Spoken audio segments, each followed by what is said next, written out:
आज रोजी सकाळी जो सेवानगर येथील परमपूज्य जगद्गुरू सेवालाल महाराज यांच्या समाधीस्थळावर ज्या माथे फिरून विटंबना केली त्या संदर्भात आम्ही तात्काळ 7 वाजता पोलीसचे सर्व स्टाफ SDPO साहेब सर्व आम्ही तिथं हजर झालो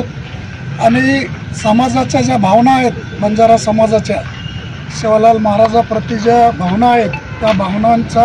आम्ही लक्षात घेऊन आणि समाजातील सर्व जे प्रतिष्ठित नागरिक आहेत त्यांनी पोलिसांना भरपूर मदत केली, समाजाला व्हायलेंट होण्यापासून त्यांनी रोखलं आणि पोलिसांना प्रत्येक वेळी मदत करून त्यांनी जो मॉब कंट्रोलिंगसाठी आम्हाला मदत केली आणि आम्ही त्यामुळं फॉरेन्सिक टीम सर्व फिंगरप्रिंट सर्व तज्ज्ञ बोलवून सविस्तर असा तपास केला आणि त्या तपासामुळं आम्हाला तो सदर गुन्ह्यातील 700/25 जो धार्मिक स्थळाची विटंबना आहे त्या गुन्ह्यातील आरोपी आम्हाला आमच्या टीमनं मेहनत करून सापडला। त्याला आम्ही कठोर शिक्षा करणारच आहेत, परंतु समाजाने जे आपल्यावर जे व्हायलेंट होऊन जे काय गुन्हे आगामी याच्यात होणार होते ते वाचवले आणि जे बंजारा समाजाचे तरुण जे शिकलेले आहेत त्यांनी यापुढे देखील असाच आदर्श आणि जय मानवता, जय विज्ञान, जय संविधान, जय सेवालाल। मी प्राध्यापक ॲडव्होकेट सुभाष चव्हाण, गोरक्षण अधिग्रस्त तालुका अध्यक्ष तथा सर्व समाजाकडून आज जे सेवानगर येथे आपल्या दिग्रस पोलीस स्टेशनच्या अंतर्गत येत असलेल्या सेवानगर येथे जो कृत्य झालेला आहे यामध्ये बंजारा समाजाचा आराध्य दैवत संत सेवालाल महाराज यांच्या प्रतिमेचं विटंबना झालेली आहे।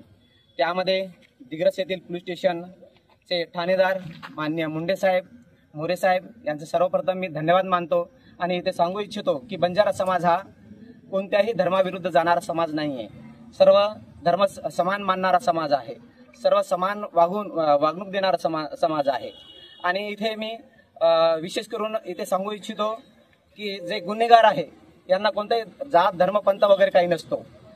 गुन्हेगार म्हणजे गुन्हेगार असतो। तर मी ते इथे सांगू इच्छितो की गोरक्षणेतर्फे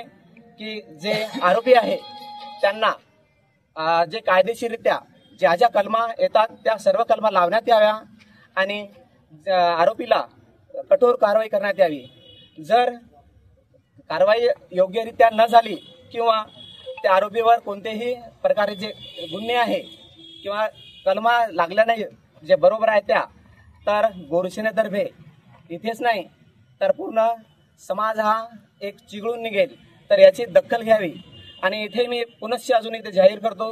की जे बंजारा समाजाचा जे ST आरक्षणाबाबत आंदोलन सुरू आहे त्यामध्ये सर्व जे माझे बंधू आणि भगिनी त्यांना मी विनंती करतो की जे असे जे प्रकरण घडत आहे की असे प्रकरण न घडावं याकरिता मी सर्वांना विनंती करतो पुनश्च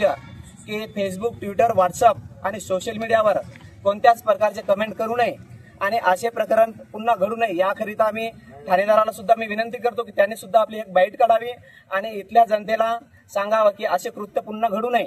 म्हणून मी पुनश्च विनंती करतो की साहेबांनी असे जे